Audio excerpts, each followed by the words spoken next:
Part 8. A Moment Alone with Severus. Early evening of Christmas Eve. I'm walking the hallways to Minerva's private room where she told me to meet to have dinner together. It's been a bit since I've seen Severus, especially since our last conversation. I haven't even really seen him around. I haven't gotten a chance yet to thank him for what he gave me, the picture that I guess Dad had once given him to hold on to give me.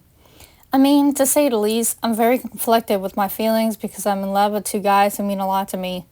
One is my best friend, and the other is my ex-lover. Just being around Severus makes me so nervous.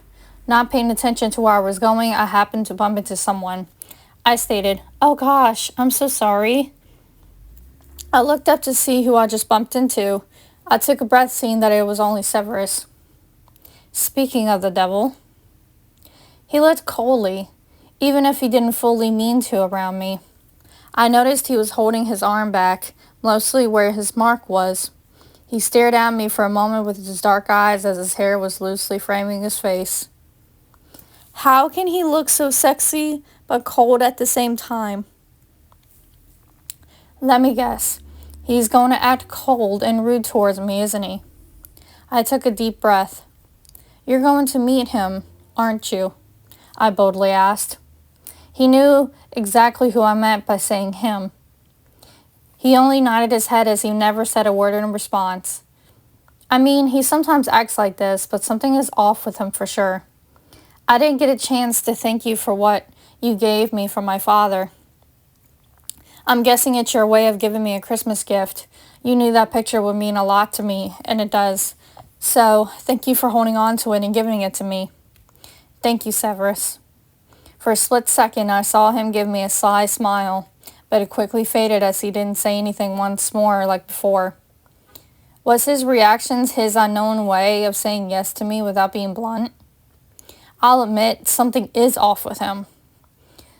Within a minute, he brushed past me as I said softly, "Severus, I know the truth." My heartbeat increased as I looked, and he turned around and looked back with raised eyebrows. What do you mean by that, Paige?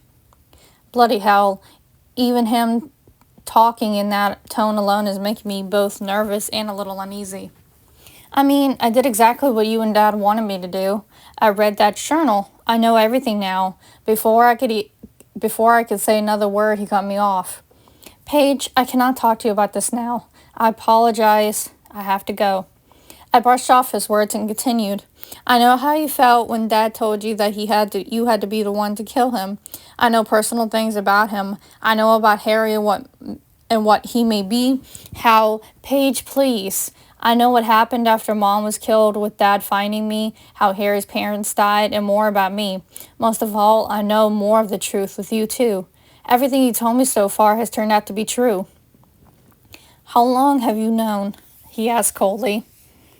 I know that tone of voice. Told you he would be cold towards me sooner or later. That coldness is the same voice he uses on his students, even when he is teaching us about potions. Hell, he uses that tone pretty much often enough, except when he and I are completely alone. But why is he acting this way now? Although he's been acting like this a lot lately for some reason, and I don't know why. I've known for a while now, Severus, but not too long. I was afraid to talk to you about it. He came up close to me, close to my face, and stated, You need to keep your insolent self out of my business if you know what's good for you, Miss Dumbledore.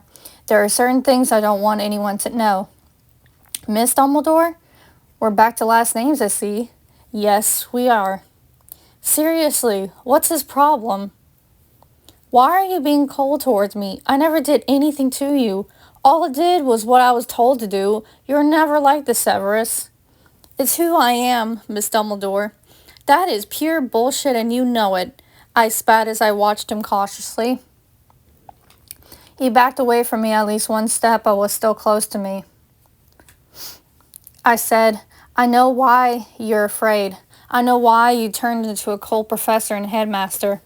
Because of your past, since you were a kid, you're cool to Harry when you shouldn't be. I understand how much you loved Lily, Severus.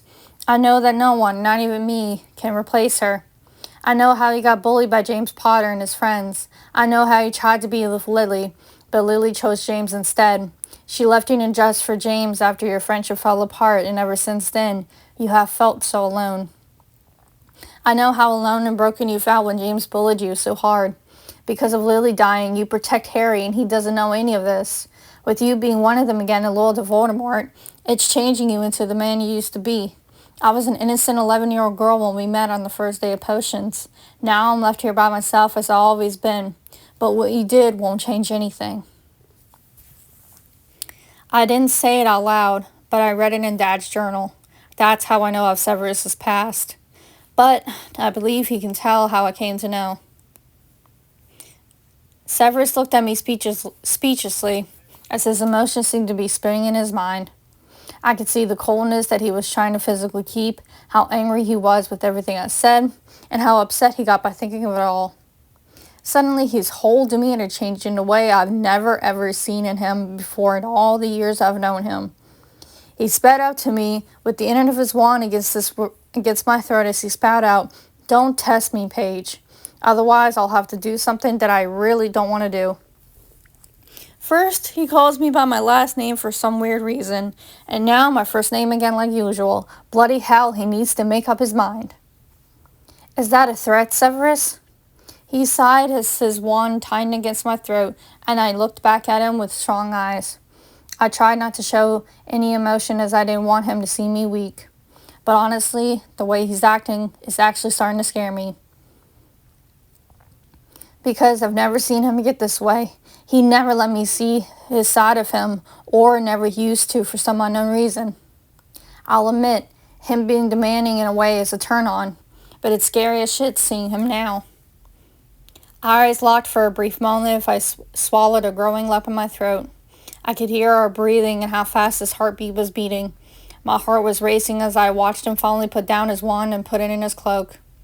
"You're supposed to protect me, you know, Severus. What would my father say?" "Your father is dead, Paige. It's none of your concern. Plus, none of this is your business anyway." "None of my concern? None of my business? Severus Snape, no matter what, he was my father. I needed someone to protect me as I was the daughter of one of the most powerful wizards and sorcerers. And this should be my business, because I used to be your girlfriend, Severus. Lovers don't keep things from each other." "That's what your little friends like Potter, Granger, and the Weasleys are for, Miss Dumbledore, and you used to be with me. But now you aren't. You keeping things from me is what drove us apart in the first place. Don't start with that shit again, Paige. I don't love you anymore, and you can protect yourself. You don't need me. You like to think that you do because of your stupid, bold love for me as a teacher." "Seriously, Severus, where the bloody hell is this coming from? Better yet, what the hell is wrong with you? You're never like this." He ignored me as he continued, "Your father is gone, Paige, and you need to accept it. He was an old man and would die anyway. Someone else needed to rule the school as he was so broken down." I seriously cannot believe him right now. How dare he talk about my father this way and install me like I'm nothing but a student. He can't ignore our past. And he is supposed to be protecting me. I don't know if it's because of Voldemort as to why he's suddenly this way, or if he's getting joy out of it for some reason. But all I know is that I've had enough of this bullshit. I refuse to let him be this way towards me any longer. I don't know if I want to blast him with spells or slap him hard. I held in a breath as I balled my fist up and hid it behind my lower back. Tears welled up in my eyes as he said, "Aw, is this little insolent know-it-all going to cry right in front of the new headmaster?" Now, I wasn't crying because I was upset. No, I was angry. I looked at him with pure anger and sadness as I punched him in the face.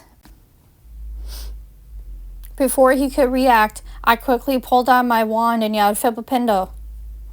He instantly flew back down the hallway and he fell onto the floor. I walked up to him as he looked back at me with pure surprisement. He quickly reached into his robes and held his wand up for a minute. He immediately put it down as when I held mine against his right cheek. Tears fell as I looked at the man I used to know and love.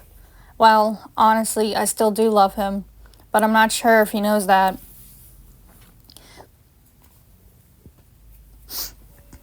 The next time you make fun of me or talk about my father like that, I'll hurt you.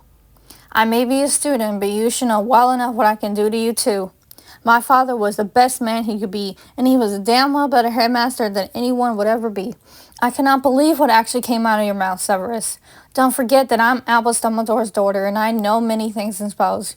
You may be the new headmaster, but to me, you're the cold potions teacher and nothing but a heartless coward. I watched him closely as I still held my wand against his cheek. He knew damn well that I was in my hurt and angry phase now. I watched his face soften, realizing how upset I was with how much he hurt me. He thinks he can play with my emotions and get away with it. Better yet, I never expected this from him at all. I released the grip of my wand, letting it go from his cheek as I put it away. I backed up 2 steps as I watched him slowly stand up. Neither of us said anything, and we just stood there. I won't lie, being like this is breaking my heart, and I'm trying hard not to burst into tears. We fell apart, and we both were broken. But now, as we stand here not saying a word, it's absolutely ripping me to shreds. It's almost like I can feel my heart aching and breaking. No matter what's said or done, I don't think I can deny that I indeed still do love him. He's my first love, my first for everything. I used to dream about him, have all kinds of wonder, and tried for ages to get close to him. Now I almost want to get away from him, but I also love him. Minutes later, when I spoke up, he completely softened up. I still can't believe that you did this to me, Severus. I'm sorry, Paige. Sorry won't cut it this time, Severus. I mean, I saw what Dad had written. I finally saw everything, and I know the truth. I know some of it wasn't your fault, but you could have told me way before and not react this way. I had to do what I was told, Paige. You're still never going to change. You're a cold-hearted man, Severus Snape. Since you became headmaster, you've changed. I have almost nothing left because of you and Voldemort. The family I had at school is gone, and my friends are falling apart, and risking their lives for everyone. I was stupid to fall in love. I'm tired of this same old love. I'm done with it, Severus. I can't do it anymore. Before realizing it, I quickly backed away with tears streaming down my face. He glanced at me with a cold, heartbreaking, and sad expression in his eyes. All he said was, "I have to leave now." And he did. He left me there in the empty hallway on Christmas Eve. I was standing there, crying, with my heart breaking into pieces like broken glass. Thank you for tuning in. Don't forget to like, comment, and subscribe to my channel, and like and comment on my videos, and don't forget to hit the bell to get notified for when I post new videos. We still have a lot of this more story to cover, so make sure you stay tuned for more.